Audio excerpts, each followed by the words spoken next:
नमस्कार दादा. नमस्कार नमस्कार. मी डॉक्टर गणेश पाटील पोटी, राहणार वालसावळा, तालुका भोकरदन, जिल्हा जालना.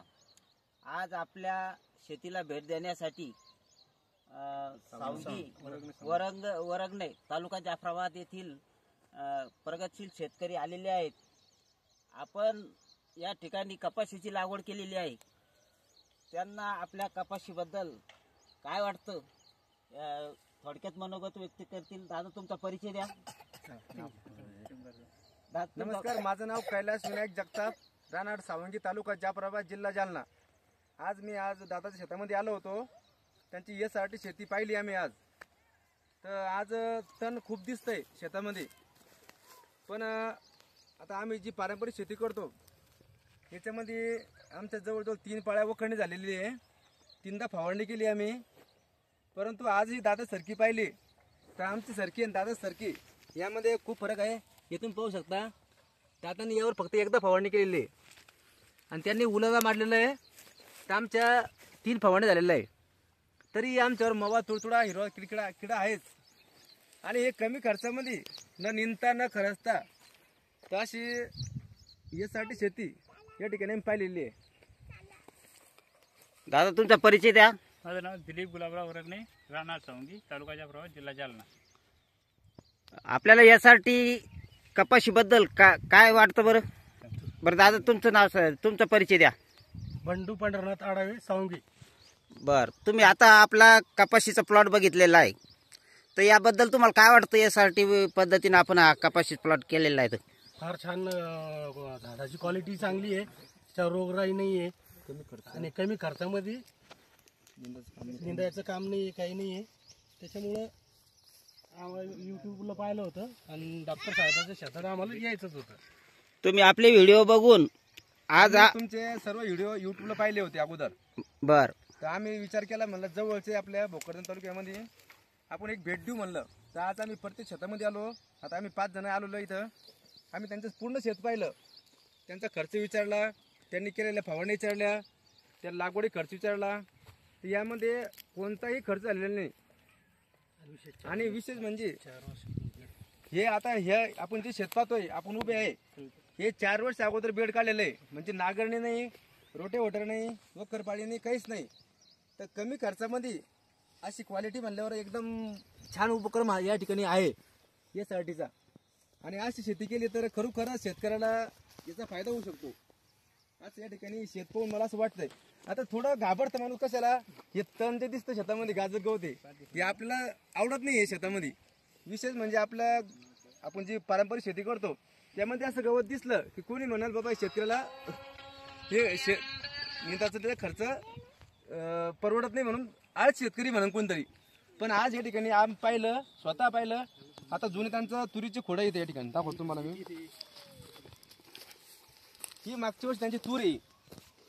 ही तूर त्यांना एकरी 11 क्विंटल झाली या शेतामध्ये आणि 9 क्विंटल सोयाबीन झालेली. 9 क्विंटल सोयाबीन आणि 11 क्विंटल तूर. आणि याला कोणती नागरणी नाही, वखरणी नाही, काहीच नाही, खुरपणी सुद्धा नाही. म्हणजे विशेष म्हणजे नागाडीचे पैसे वाचले, ते बायाचे खुरपणीचे पैसे वाचले आणि उत्पन्न सुद्धा वाढलं. आता विचार करायची गोष्ट आहे. आता आम्ही 3 फवारणी केलेल्या आहे कपाशीवरती. आता माझ्यासोबत बंडू भाऊ आहे, डॉक्टर आहे, दिलीप भाऊ आहे. सर्वांनी आम्ही 3 फवारणी केल्या आणि आम्हाला आता एकरी समजा 4000 रुपये आम्हाला बायाचे निंदायला लागले. पण या शेतामध्ये कोणत्याही प्रकारची निंदाई नाही, खुरपणी नाही आणि इतर कोणता खर्च नाही. एका फवारणीमध्ये एवढं मस्त उत्तम पीक या ठिकाणी दिसत आहे. त्यामुळं असं खरोखर आज भेट देऊन आम्हाला पूर्ण आनंद झालेला आहे आणि खर्च सुद्धा वाचलेला आहे यांचा. प्रत्येक शेतकऱ्यांना असं केलं तर नक्कीच फायदा होईल असं मला वाटतं. आम्ही सुद्धा पुढे वर्षी प्रयोग करू काका. दादा, तुम्ही आता कपाशी लागवड केली, किती वेळेस तुम्ही आता वखरणी वगैरे केली त्याला? आम्ही आता 2 वेळेस वखरणी केली, 2 वेळेस फवारणी झाली माझी. आणि निंदणी किती वेळेस केली? पहिली वेळेस झाली, आता दुसऱ्या वेळेस बसायचंय. किती खर्च आला तुम्हाला? किती एकर कपाशी तुमच्याकडे? 3 एकर आहे. आणि 3 एकराला तुम्हाला आज निंदणीचा बाकीचा इतर किती खर्च आला? निंदणीचा मला 12,000 रुपये खर्च आला. हा. आणि औषधाचा समजा 3000 धरून चालू 2 पाळ्या. आता या ठिकाणी तुम्ही बघू शकता, आपण एकदाही निंदणी केलेली नाही, वखरपाळी केलेली नाही, तरी पण तुम्ही इथं कपाशीचे क्वालिटी बघू शकता. आणि आता आज रोजी या ठिकाणी तुम्ही बघू शकता आपल्या कपाशीच्या बरोबर काँग्रेस गवत इतर तण आहे, पण तरी पण कपाशीची क्वालिटी नाही कशी वाटते तुम्हाला? जबरदस्त आहे एकदम. आणि तुम्ही जी पारंपरिक पद्धतीने जी कपाशी केलेली आहे त्या कपाशीमध्ये आणि आपल्या या सरटीच्या कपाशीमध्ये काय फरक जाणवतो तुम्हाला? भरपूर फरक जाणवला. कसा? आणि फरक असा आहे, कमी खर्चामध्ये उत्पन्न घेणं न या ठिकाणी आपण झाडं बघितलेली अगोदर. आता आम्ही 3 फवारण्या केल्या तरी अशी झाडाची क्वालिटी नाही. आम्ही उलाला मारलं, शेपीला मारलं, कायची मारलं. तुम्ही सर काका तुम्ही एकदाच फवारणी केली? हो, आपण एकदाच केलेली. हा, तरी आमची झाडं अशी नाही अजून. तर तुम्ही आता इतर शेतकऱ्यांना काय सांगू शकता? इतर शेतकऱ्यांना मी एवढं सांगू शकतो, कमी खर्चामध्ये आता काळाची गरज बघता आणि आपल्या जमिनीतलं सेंद्रिय कर्ब जे कमी होत चाललेलं आहे. आता काकांनी 4 वर्षापासून या शेतात नांगरणी केलेली नाही. आज आपण त्यांची जर जमीन पाहिली तर अगदी या ठिकाणी आजची जमीन आपली भेटू शकत नाही. एकदम असं भुसभुशीत जमीन कुठं भेटू शकत नाही. या भुसभुशीत म्हणजे याच्यामध्ये सेंद्रिय कर्ब वाढलेलं आहे.